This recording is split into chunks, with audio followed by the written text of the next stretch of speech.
आम्ही समर्थ. मी मागच्या व्हिडिओमध्ये सांगितलं दक्षिण दिशा ही अशुभ नाही आहे, शुभ आहे.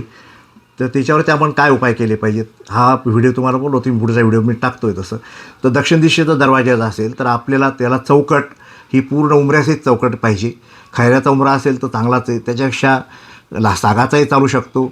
आणि त्या उंबऱ्याखाली एक चांदीची पट्टी, काही पिरॅमिड, मेटलचे पिरॅमिड पाहिजे, तांब्याचे पिरॅमिड पाहिजेत. आणि तुमचे काही यंत्र असतात तर तांब्याचे यंत्र, स्वस्तिक यंत्र आहेत, अनेक प्रकारचे यंत्र आहेत. मग तुमचा दरवाजा कोणत्या प्रोफाईलमध्ये याच्यावरती ठरवलं जातं. आणि तो उपाय केला. उंबऱ्याला तुम्ही हळदीचं लेपन, रोज सकाळ संध्याकाळ हळदीचं लेपन केलं, त्याची पूजा केली.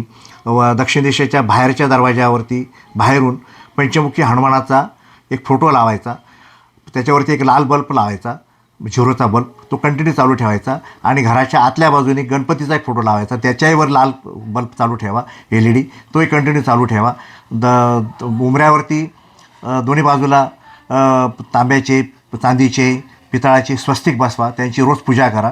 परत दरवाजाला रुद्राक्षाचं तोरण, 108 रुद्राक्षाचं तोरण, ते सिद्ध करून, अभिषेक करून, अभिमंत्रित करून, त्याला प्राणप्रतिष्ठा करून ते लावा दरवाजाला. आणि सकाळ संध्याकाळ तिथं एक दिवा लावत चला. बाहेरच्या बाजूने एक तुरटीचा मोठा खडा ठेवा, तिथं तुकडा ठेवा, मोठा दगडासारखा आकाराचा मोठा येतो तो ठेवा. त्याच्याने बरीचशी पॉझिटिव्ह एनर्जी येते. दारापुढं रांगोळी सतत काढत राहा. त्याचे मुताचा, गाईच्या गोमूत्राचा सडा तिथं देत चला, त्याच्यावरती रांगोळी काढा.